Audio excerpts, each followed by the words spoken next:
ಕಡೆಗೆ ಈ Rameswaram ಕೆಫೆಯ bomb blast ಪ್ರಕರಣ ರಾಜಕೀಯ ಜಟಾಪಟಿಗೂ ಕೂಡ ಕಾರಣ ಆಗ್ತಾ ಇದೆ.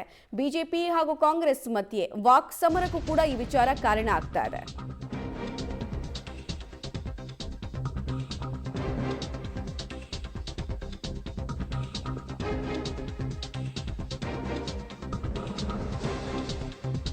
ಬಿಜೆಪಿ ವಿರುದ್ಧ ಸಚಿವ ಮಾಂಕಾಳು ವೈದ್ಯ ಗಂಭೀರ ಆರೋಪವನ್ನು ಮಾಡ್ತಾ ಇದ್ದಾರೆ. ಬಿಜೆಪಿಯದ್ದೇ ಚುನಾವಣಾ ಸಂಚಿದು, ಅವ್ರು ಏನ್ ಬೇಕಾದ್ರೂ ಮಾಡ್ತಾರೆ ಅಂತ ಗಂಭೀರ ಆರೋಪವನ್ನು ಮಾಡಿದ್ದಾರೆ.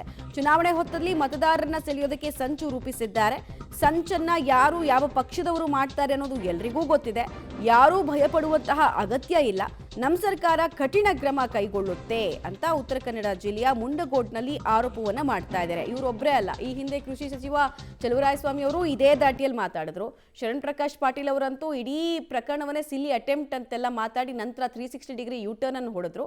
ಒಟ್ಟಿನಲ್ಲಿ ಬಿಜೆಪಿ ಮೇಲೆ ಬಿಜೆಪಿಯನ್ನ ಆರೋಪಿತ ಸ್ಥಾನದಲ್ಲಿ ನಿಲ್ಲಿಸೋ ಮೂಲಕ ನಿಜವಾದ ಆರೋಪಿಗಳು ತಪ್ಪಿಸಿಕೊಳ್ಳೋದಕ್ಕೆ ಸರ್ಕಾರನೇ ದಾರಿ ಮಾಡಿಕೊಡ್ತಾ ಇದೆ ಅನ್ನೋ ಅನುಮಾನ ಕೂಡ ಸದ್ಯಕ್ಕೆ ಹೇಳ್ತಾ ಇದೆ. ನಿಜವಾಗ್ಲೂ ಸರ್ಕಾರದ ಪ್ರಯಾರಿಟಿ ಏನಾಗಬೇಕಾಗಿತ್ತು? ಜನರ ವಿಶ್ವಾಸವನ್ನ ಮರುಸ್ಥಾಪನೆ ಮಾಡೋದು, ನಂಬಿಕೆಯನ್ನ ಮರುಸ್ಥಾಪನೆ ಮಾಡೋದು. ಬಟ್ ಆಗ್ತಾ ಇರೋದೇನು? ಜನರ ಪ್ರಯಾರಿಟಿ ಅನ್ನೋದಕ್ಕಿಂತ ಸರ್ಕಾರಕ್ಕಿರುವ ಪ್ರಯಾರಿಟಿ ಒಬ್ಬರನ್ನೊಬ್ರು ಆರೋಪಿತ ಸ್ಥಾನದಲ್ಲಿ ನಿಲ್ಲಿಸೋದಕ್ಕೆ.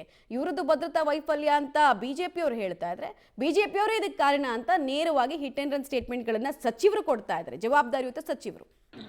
ಬಾಂಬ್ ಅಥವಾ ಏನು ಅಂತೇಳಿ ಪರಿಶೀಲನೆ ಆಗಿಲ್ರಿ. ಅದಕ್ಕೂ ಮೊದ್ಲೇ ನಾವೇ ಬಾಂಬ್ ಅಂತೇಳಿ ಅಥವಾ ನಾವೇ ಮತ್ತೊಂದೇನಾದ್ರು ಉಡ್ಸಿ ಹೇಳೋಕ್ಕಿಂತ ಏನಂದೇಳಿ ನೋಡಿ ಕ್ರಮ ತಗೊಳ್ತೇವೆ. ಅದ್ ನೋಡಿ, ಯಾವುದೇ ಕಾರಣಕ್ಕೆ ಯಾರು ಹೆದರ್ಕೊಳ್ಳುವಂತ ಅವಶ್ಯಕತೆ ಇಲ್ಲ. ಇಲೆಕ್ಷನ್ ಬಂದ್ಗಳಿಗೆ ಇಲ್ಲಿ ಬಾಂಬ್ ಯಾರು ಹಾಕ್ತಾರೆ ನಿಮಗೂ ಗೊತ್ತಿದೆ, ಎಲ್ಲರಿಗೂ ಗೊತ್ತಿದೆ. ಯಾರ ಹೆಸರು ಯಾರು ಹಾಕೊಂಡು ಯಾರ್ಯಾರ ಹೆಸರು ಹೇಳ್ತಾರೆ, ಯಾವ್ಯಾವ ಪಕ್ಷದ ಹೆಸರು ಹೇಳ್ತಾರೆ ಅಂದೇಳು ನಿಮಗ್ ಗೊತ್ತಿದೆ. ಮತ್ತೇನಾದ್ರು ಒಂದ್ ಸೃಷ್ಟಿ ಮಾಡ್ತಾ ಇರ್ತಾರೆ ಬಿಟ್ರೆ ಬೇರೆ ಏನೂ ಇಲ್ಲ. ಅಲ್ಲಿಂದ ಇಲ್ಲಿವರೆಗೆ ಮಾಡುವವ್ರು ಪೂರ ಅವರೇ. ಅವ್ರು ಮತ್ತೆ ಇಲ್ಲಿವರೆಗೆ ರಾಜಕಾರಣ ಮಾಡದಿದ್ರೆ ಅವ್ರು ಅದ್ ಬಿಟ್ಟು ಬೇರೆ ಏನ್ ಬಳಸ್ಕೊಂಡು ರಾಜಕಾರಣ ಮಾಡಿದ್ದಾರೆ? ಯಾರಾದ್ರು ಬಡವರಿಗೆ ಅಥವಾ ಯಾವ್ದಾದ್ರು ಒಂದು ಒಳ್ಳೆ ಕಾರ್ಯಕ್ರಮ ಕೊಟ್ಟದಿದ್ರೆ ಹೇಳಿ ನೋಡುವವ್ರಿಗೆ. ಕಾಂಗ್ರೆಸ್ ಸರ್ಕಾರ ಅಲ್ಲ, ಒಂದು ಹಿಂದುತ್ವ, ಒಂದು ಕೌಂಟ್ರಿಗೆ ಮುಸ್ಲಿಮ್ಸು, ಎರಡನೇದು ಈ ಥರ ಎಲ್ಲ ಚಟುವಟಿಕೆಗಳ ಹಿಂದೆ BJPಯವರ ಕೈವಾಡ ಇರುತ್ತೆ. ಇಷ್ಟು ತಿಳ್ಕೊಳ್ಳಿ ದಯಮಾಡಿ.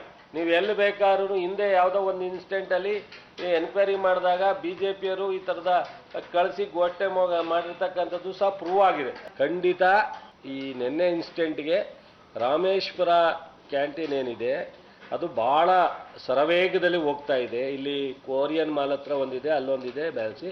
ಸೊ ಕೆಲವು ಹೋಟ್ಲ ಬಿಸ್ನೆಸ್ಸಲ್ಲಿ ಹಿನ್ನಡೆ ಆಗ್ತಕ್ಕಂಥ ರೀತಿಯಲ್ಲೂ ಆಗಿರ್ಬೋದು ಅಂತೇಳಿ ಪಬ್ಲಿಕ್ನಲ್ಲಿ ಚರ್ಚೆ ಆಗ್ತಾ ಇದೆ. ನಾವು ಅಡ್ವಾನ್ಸ್ ಆಗಿ ಏನು ರಿಪೋರ್ಟ್ ಬರ್ದಲ್ಲೇ ಹೇಳ್ತಕ್ಕಂಥ ಸೂಕ್ತ ಅಲ್ಲ. ನಾನು ಇದ್ರ ಬಗ್ಗೆ BJPಯವ್ರ ಕೈವಾಡ ಇದೆ ಅಂತಲೂ ನಾನು ಹೇಳಕ್ಕೆ ಹೋಗ್ತಾ ಇಲ್ಲ.